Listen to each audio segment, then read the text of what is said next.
Everybody, hello from Colorado. I thought today would be a great day to underline for everyone what's at stake with the Ukraine war and why the war to this point really is just the very beginning of what's going to be a long, protracted conflict that is going to stretch well beyond Ukraine's borders. All right, with that in your back pocket, let's launch in. This is a map of the Russian space, and that green area is the Russian wheat belt. That is the part of Russia that is worth having, where the weather is not so awful, it's still awful, that you can't grow crops. Can't grow much. You get one crop of relatively low quality wheat because the growing season is very short. Summers are very hot and dry and windy, and winters are very cold and dry and windy. If you move to the right, you're in tundra and taigai, that's the blue. If you go to the left, you're in desert. So north to tundra, south to desert. But what really drives the Russians to drink is the beige, territories that even by Russian standards are useless, but they're flat and they're open, and you can totally run a Mongol horde through those. So what the Russians have always done is reached out past the green, tried to expand, get buffer space, get past that beige, that area that's useless, and reach a series of geographic barriers where you can't run a panzer division through it. And then forward position their relatively slow moving, relatively low tech forces in the access points between. During the Soviet period, the Russians controlled all of those access points. It was the safest that the Russians have ever been. And then they lost it all. And what they've been trying to do under Putin and Yeltsin both has been to re-expand back to those footprints so that they can plug the gaps, plug the places where the invaders would come, get static footprints, lots of troops right on the border where you can't avoid them, you can't outmaneuver them. And this has been what they've been trying to do. This is the Kazakh intervention and the Karabakh War and the Georgian War and the Donbass War and the Crimean War. This is what it's all been about. Ukraine, unfortunately for the Ukrainians, is not one of these access points. It's on the way to the two most important ones in Romania and Poland. So this war was always going to happen, and this was never going to be the end of it. The Russians have launched 8 military expansions since 1992. This is the 9th. And it wasn't going to be the last one. Eventually they would come for Poland and they would come from Romania.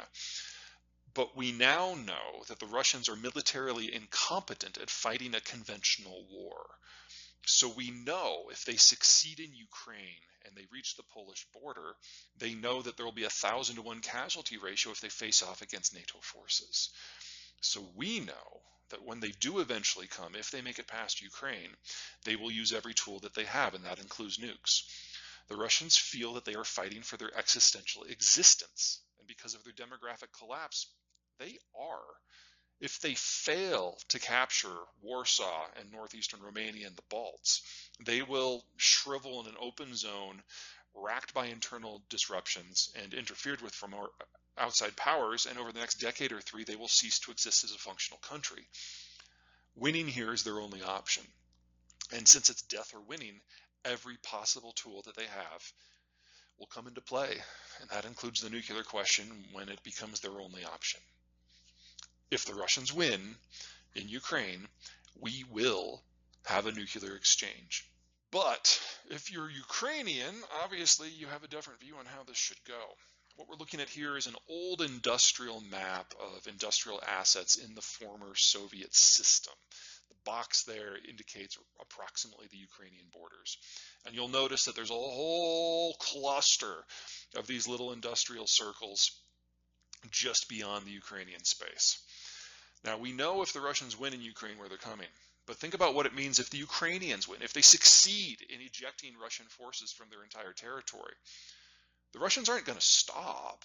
Remember, this is for them an existential fight for their survival.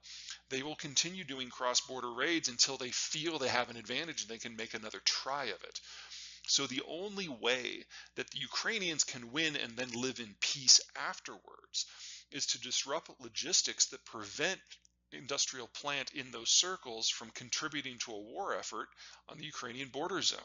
And that means the Ukrainians have to cross the border into Russia proper. Whether they do this with planes and missiles, or artillery and rockets, or general army, that will be determined by the facts on the ground when this finally happens. But we're talking about deep strikes in excess of 100 to 200 miles into the Russian space to deliberately destroy industrial plant and especially connecting infrastructure. So we know now that if the Russians win, we're going to have a nuclear crisis.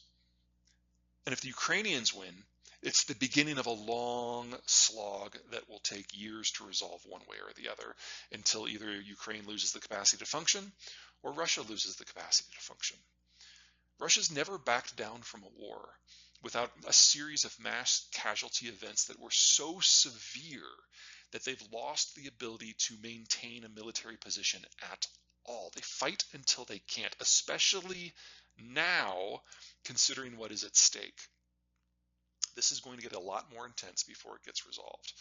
And 2022 was honestly just the warm-up and the skirmishes. Fighting in 2023 is going to be a lot more severe, because the Ukrainians are finally getting some real heavy equipment and tanks, and the Russians are doing a second mobilization, and they're going to have 750,000 troops in Ukraine by the end of May.